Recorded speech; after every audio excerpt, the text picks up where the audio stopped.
Good morning students. आज हम लोगों का डिस्कशन का टॉपिक है फेरेंजियल आर्चेज और ब्रैंकियल आर्चेज। फेरेंजियल आर्चेज और ब्रैंकियल आर्चेज बहुत ही इंपॉर्टेंट टॉपिक है। इस टॉपिक को समझने के बाद हेड नेक का बहुत सारा एनाटॉमी आप लोगों को बहुत अच्छा से क्लियर हो जाएगा। प्लस बहुत सारा स्ट्रक्चर्स है हेड नेक का, जैसे थायराइड हुआ, थाइमस ग्लैंड हुआ, टंग हुआ, टॉन्सिल्स हुआ, ये सब का कैसे डेवलपमेंट होता है ये फेरेंजियल आर्चेज के द्वारा ही हम लोगों को इसका पता चलेगा कैसे डेवलपमेंट हो रहा है। तो इसको समझने के लिए, फेरेंजियल आर्चेज का कंसेप्ट क्लियर करने के लिए हम लोगों को थोड़ा सा क्विक रिवीजन लेना होगा एम्ब्रियोनिक डिस्क का, उस स्टेज का जिस स्टेज में एम्ब्रियोनिक डिस्क का फोल्डिंग अभी नहीं हुआ है। Suppose that this is embryonic disc, 3 layer disc है। बाद में जैसा बताया था आप लोगों को पियर सेपरेट हो जाता है इसका स्ट्रक्चर एम्ब्रियोनिक डिस्क का।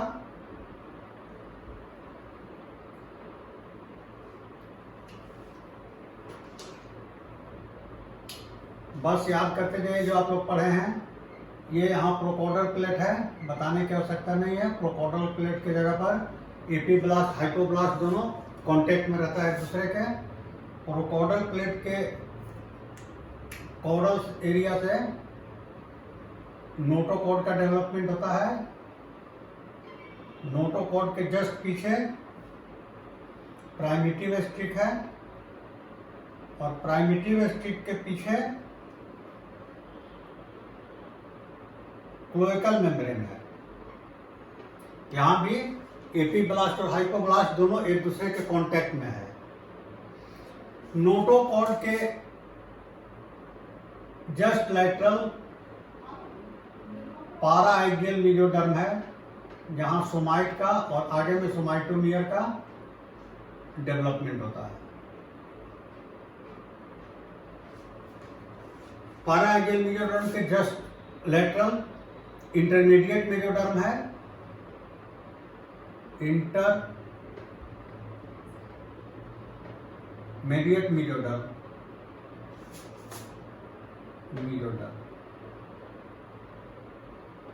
And most laterally lateral plate mesoderm. Lateral plate mesoderm में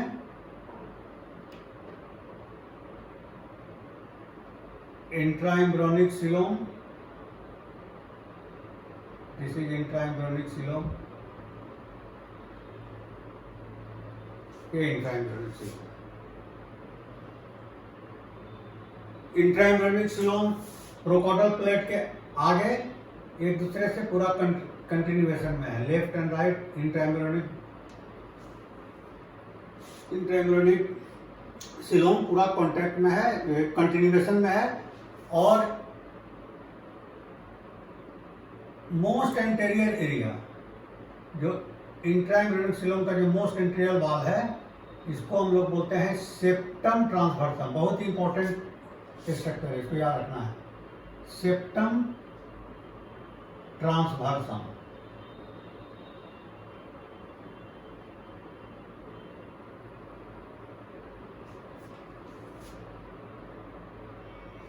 और इस एरिया में, इंट्राएम्ब्रियोनिक सीलोम के इस एरिया में विसरल लेयर पर एक इंपॉर्टेंट स्ट्रक्चर का डेवलपमेंट होता है, जिसको हम लोग कार्डियोजेनिक एरिया बोलते हैं। यहाँ से हार्ट का डेवलपमेंट होता है, कार्डियोजेनिक एरिया हार्ट का। और यहाँ का जो इंट्राएम्ब्रियोनिक सीलोम है, इससे पेरिकार्डियम का डेवलपमेंट होगा।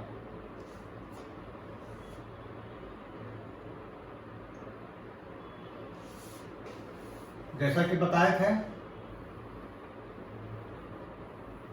नोटोकॉर्ड के एडजेसेंट जो एपीब्लास्ट है, वहां न्यूरल ट्यूब का डेवलपमेंट होता है।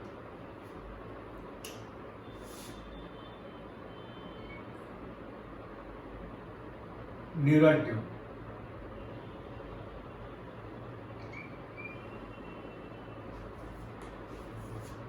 क्लियर हो गया इतना। न्यूरल ट्यूब का आगे वाला पोर्शन है एंटीरियर पोर्शन जो बल्जिंग है, एंटीरियर पोर्शन,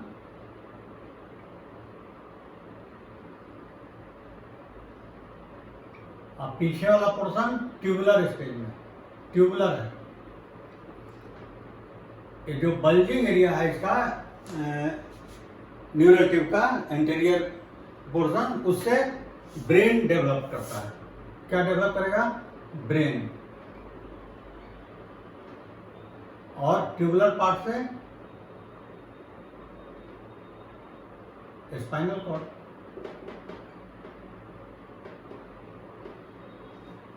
अब हम लोग देखते हैं कि फोल्डिंग होने के बाद क्या चेंजेस आया, कौन सा स्ट्रक्चर के रिलेशन में।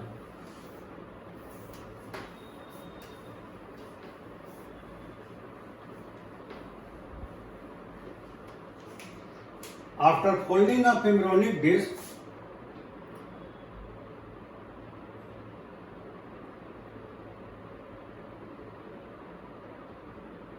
न्यूरल ट्यूब का है स्ट्रक्चर।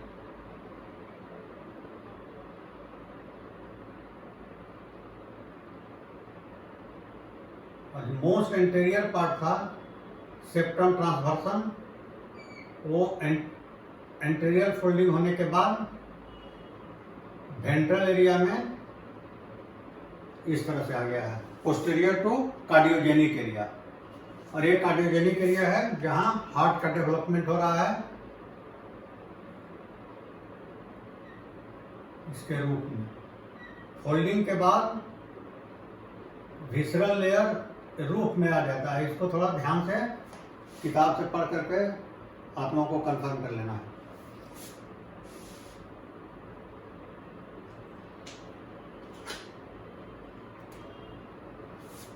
फोल्डिंग के बाद योक सैक का पोजीशन,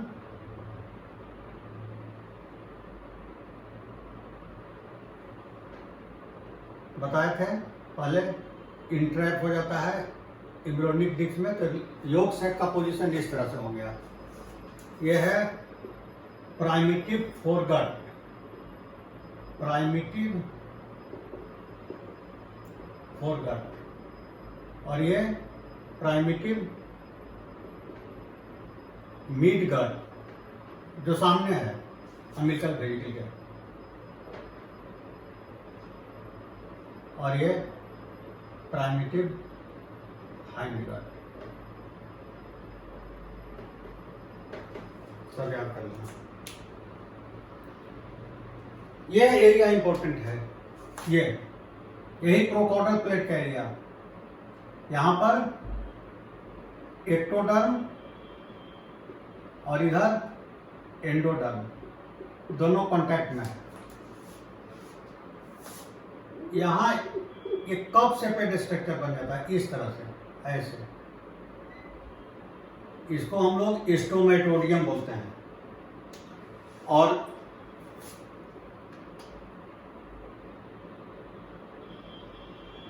ये फोरगट का जो मोस्ट एंटीरियर पार्ट है, जो प्रोकॉर्डल प्लेट जिसको बोल रहे थे, इसको अब हम लोग बक्कोफेरेंजियल मेम्ब्रेन बोलेंगे, बक्कोफेरेंजियल मेम्ब्रेन।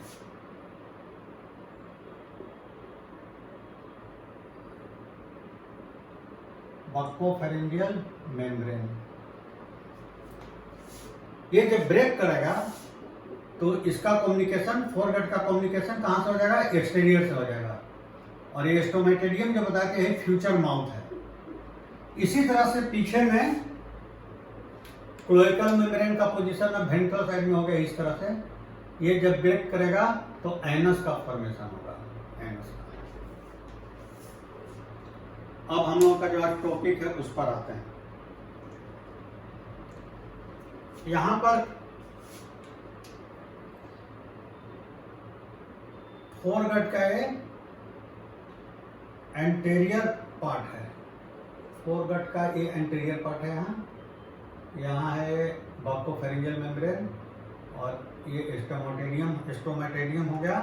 और फोरगट के अराउंड में ये क्या है? मीजोडर्म। फोल्डिंग के पहले वाला याद रखिए, और फोल्डिंग के बाद मीजोडर्म कहीं चला नहीं जाएगा, मीजोडर्म तो रहेगा ही, मीजोडर्म है। और सबसे आउटर में एक्टोडर्म इस तरह से।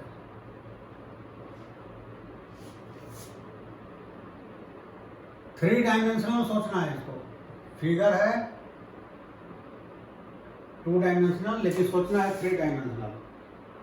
तो 3 डायमेंशनल जब हम लोग सोचते हैं तो किस तरह से स्ट्रक्चर होना चाहिए फोरगट के पास। Suppose that this is buccopharyngeal membrane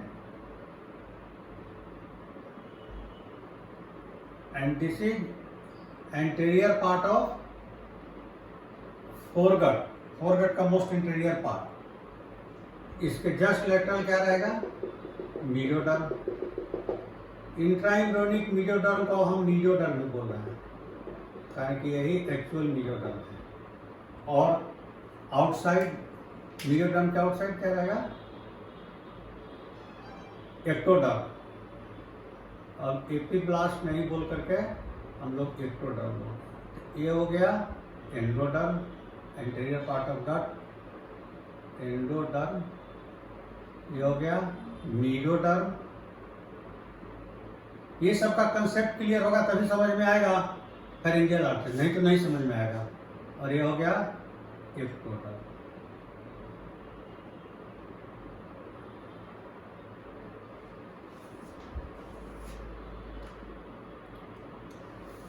अब यहां पर ध्यान से देखिए, अगर इस स्टेज में हम एम्ब्रियो को देखते हैं नीचे से, तो most anterior and most superior part है वो है bulging part of neural tube, जो कि न्यूरल ट्यूब का एंटीरियर पार्ट है। यहीं पर ब्रेन का डेवलपमेंट होगा और इसके अराउंड में हेड का डेवलपमेंट होगा, क्रैनियल कैविटी का। और ये है कार्डियोजेनिक एरिया विद पेरिकार्डियम। यहां पर हार्ट का डेवलपमेंट होगा और पेरिकार्डियल कैविटी का और थोरेक्स का, ये वेंट्रल पार्ट में है। और डोर्सल पार्ट में इंटरनली क्या है, डेवलपिंग ब्रेन है। अब इसके बीच में सिर्फ स्टोमेटोडियम है और कुछ नहीं है। स्टोमेटोडियम है और ये एंटीरियर पार्ट ऑफ फोरगट है। नेक नहीं है यहाँ, यहीं पर नेक का डेवलपमेंट होना है। और नेक के डेवलपमेंट के लिए ही फेरेंजियल आर्चेज का डेवलपमेंट होता है। फेरेंजियल आर्चेज का पहला काम है नेक का डेवलपमेंट कराना। फिर नेक में बहुत सारा स्ट्रक्चर्स है, उसका भी डेवलपमेंट फेरेंजियल आर्चेज के द्वारा ही होता है। अब यहाँ पर देखिए क्या होता है कि जो एंटेरियर, अब इसको, इस फिगर को, ये तो जस्ट समझाने के लिए ऐसा किया है, इस तरह से स्ट्रेट फिगर नहीं रहता है। एक्चुअल फिगर कैसा रहता है वो भी हम बनाकर दिखाते हैं। जब डेवलपमेंट के फेज में एम्ब्रियोनिक डिस्क का जब फोल्डिंग हो जाता है तो एक्चुअल फिगर कैसा रहता है,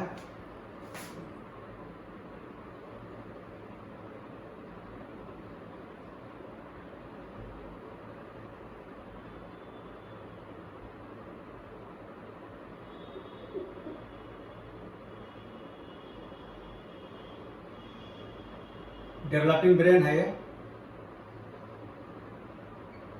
developing heart and thorax,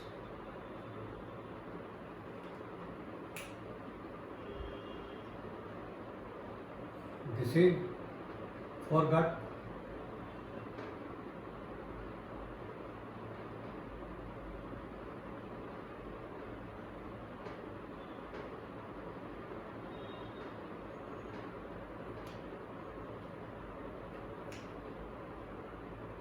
embryo का स्ट्रक्चर कुछ इस तरह से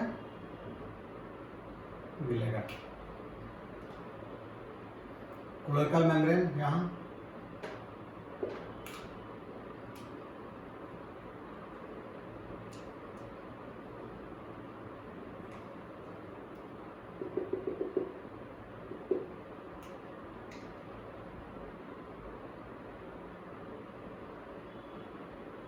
न्यूरल ट्यूब इस तरह से, और यह है मीडियोडर्म, यह मीडियोडर्म।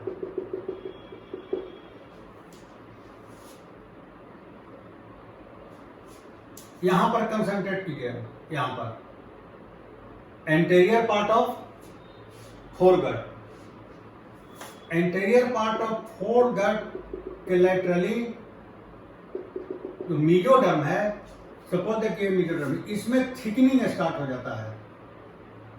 कंडेंसेशन स्टार्ट हो जाता है मीडियोडर्म का, जो शुरू में उसका डायमीटर काफी कम रहेगा।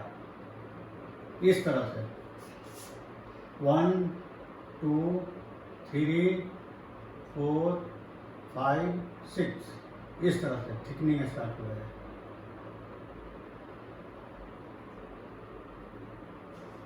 ये फोरगट के डोर्सल एरिया से थिकनिंग स्टार्ट होगा और बार की तरह ये वेंट्रल एरिया की तरफ डेवलप करेगा। और इस तरह से अगर थिकनिंग स्टार्ट हुआ है डोर्सल एरिया में, सपोज दैट कि ये फोरगट है, इसके डोर्सल एरिया से स्टार्ट हुआ और इस तरह से वेंट्रल एरिया में जाकर के मिल जाता है ऐसे थिकनिंग, इस तरीका से ऐसे ऐसे। इसी को ब्रैंकियल आर्च हम लोग बोलते हैं। तो शुरू में इसका डायमीटर कम रहेगा, इतना है। बाद में क्या होगा, डायमीटर इसका थिकनिंग का इंक्रीज करेगा, ऐसे हो जाएगा, वन थिकनिंग इतना हो जाएगा। एज ए रिजल्ट अगर इतना लेंथ लिया है शुरू वाला थिकनिंग, तो जब इंक्रीज करेगा इसका थिकनेस तो क्या होगा, ये बढ़ जाएगा इसका लेंथ। जो लेंथ अगर सपोज दैट कि यहाँ पर है 2 सेंटीमीटर है, तो ये बार बनने के बाद उसका थिकनेस बढ़ने लगेगा जब बार का, तो क्या होगा, वो इस तरीके से इसको पुश करेगा। किसको पुश करेगा, थोरेसिक एरिया को। थोरेसिक एरिया को पुश करके यहाँ पर लाते हैं, यहाँ पर, और इसको भी ऊपर की तरफ पुश करेगा।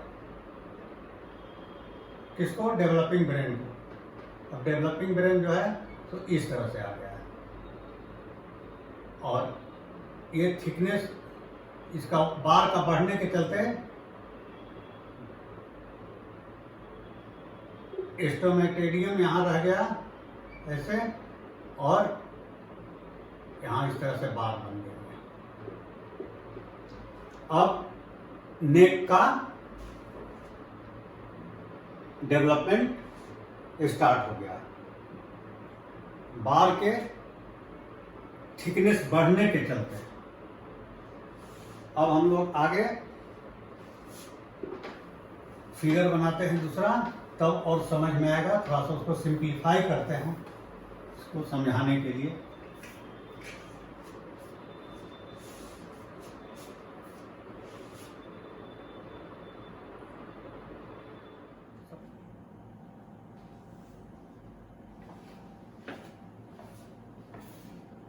अब पहले इस पिक्चर को तुम लोग ध्यान से देखो।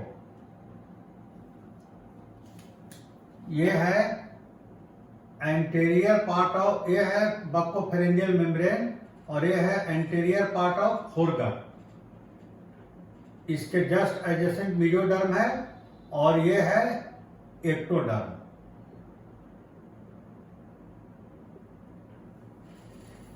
और ये जो पॉइंट दिखाई दे रहा है, ये पॉइंट यही है फेरेंजियल आर्टेरी, जो शुरू में थीन है।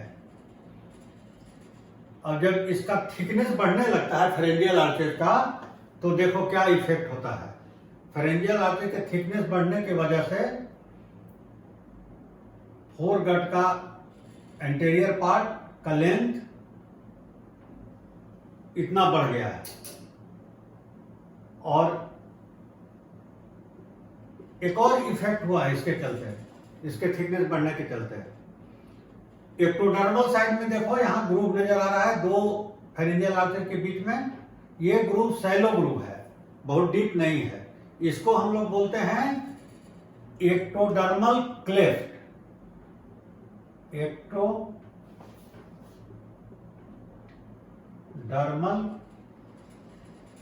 क्लेफ्ट।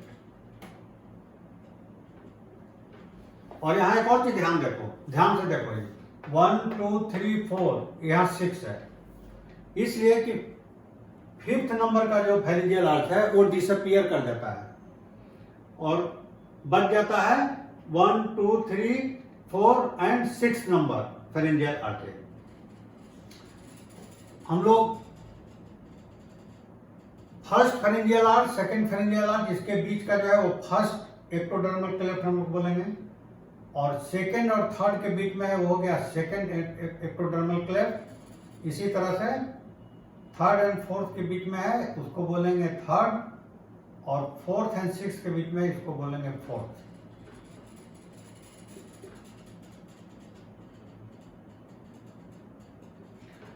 अब हम लोग एंडोडर्मल साइड में आते हैं। फोरगट का ही वाल है, एंडोडर्मल इन ओरिजिन। इसमें देखो, इसमें भी ग्रूव है, दो आर्च के बीच में ग्रूव है, इन्वेजिनेशन है फोरगट वाल का। लेकिन यहां पर क्या है, यहां ये ग्रूव जो है तो डीप है, डीप ग्रूव है। इसको हम लोग इसीलिए डीप है, इसलिए हम लोग एंडोडर्मल पाउच बोलते हैं इसको, एंडोडर्मल पाउच, या इसको